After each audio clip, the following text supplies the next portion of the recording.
예, 전남 여수시을 출신 더불어민주당 김혜재 의원입니다.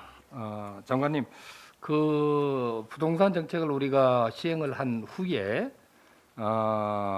정책이 시행되면은 이 성과가 나타나려면 어느 정도 이제 시간이 필요할 것이다.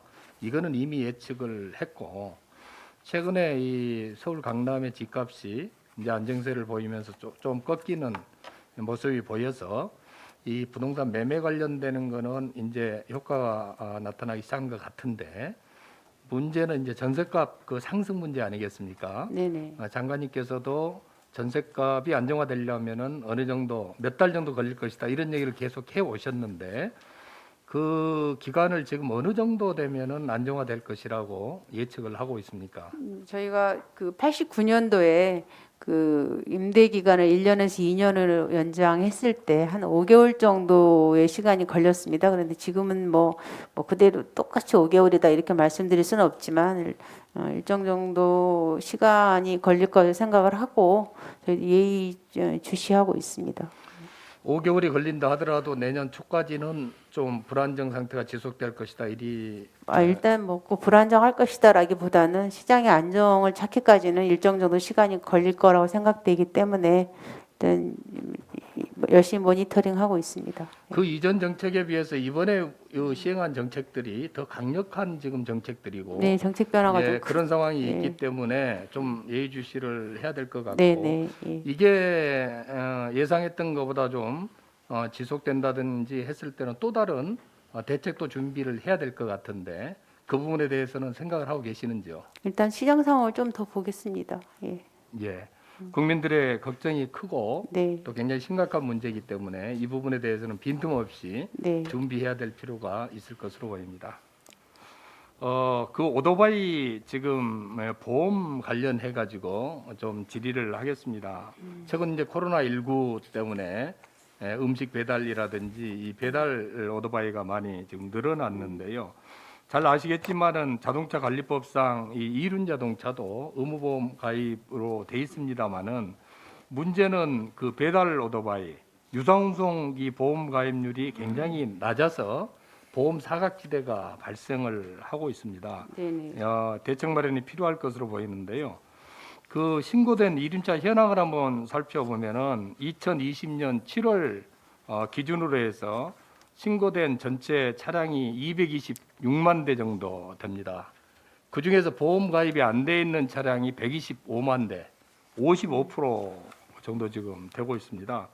이렇게 이 의무보험 가입이 안 되는 이유가 장관님 무엇 때문이라고 생각하십니까? 본인도 이제 보험료 부담을 해야 되기 때문에 오토바이 타시는 분들이 이제 보험료 부담이 있어서 가입을 많이 안 하는 경향이 있습니다. 예, 맞습니다. 이 보험료가 좀 적정하다 그러면은 어느 정도 가입률이 올라갈 텐데 문제는 음식 배달 대행하는 오토바이들이 가입해야 되는 거는 유상 운송용 보험에 가입을 해야 됩니다. 네, 근데 이 유상 운송용 그 보험이 굉장히 높아가지고 실제로 여기에 일반 서민들이 가입하기에는 너무 부담스럽습니다. 네, 네. 저 표를 좀 보시면 아시겠지만은 그 배달 대행하는 유상 운송용 이 오토바이 보험료는 184만 7천 원 정도 되고요. 이 사업장에서 직접 구매해서 이 운송용으로 사용하는 그 비유상은 43만 4천 원. 그다음에 이제 가정에서 사용하는 오토바이는 15만 9천 원밖에 안 됩니다. 이걸 대비를 해보면은 이 유상 운송용이 비유상 대비해서 4배 이상 지금 높고 개인용 대비해서는 11배가 지금 비쌉니다. 왜 이렇게 지금 차이가 나는지 이 부분에 대해서 뭐 상상할 수 있습니다만은 이 배달 목적으로 운행하는 오토바이가 이 사고율이 높을 거라고 네, 하는 맞습니다. 네, 그런 판단이 지금 저런 결과를 놓고 있는데요. 문제는 저렇게 되다 보니까 유상 운송용 오토바이가 실제로 보험 가입을 지금 못하게 돼서 사고가 났을 때 이제 보상 문제라든지 여기에 사각지대가 발생을 하는 겁니다. 그 이륜차 오토바이 교통사고율을 쭉 한번 보면요, 2010년부터 현재까지 지속적으로 지금 증가를 하고 있습니다.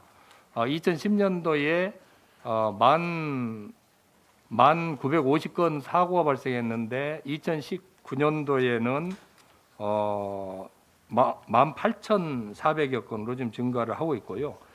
이 사망자 수는 뭐 비슷합니다만은 부상자 수가 2010년에는 13,000여 명에서 2019년도에는 23,000명 정도로 10,000명 정도가 지금 증가를 하고 있습니다.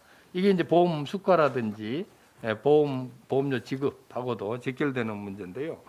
그래서 어떻게 하면은 이 이륜차들이 보험에 가입되도록 하고 이 보험 사각지대를 없애느냐, 이게 지금 가장 국가 정책적으로도 필요한 것 같습니다.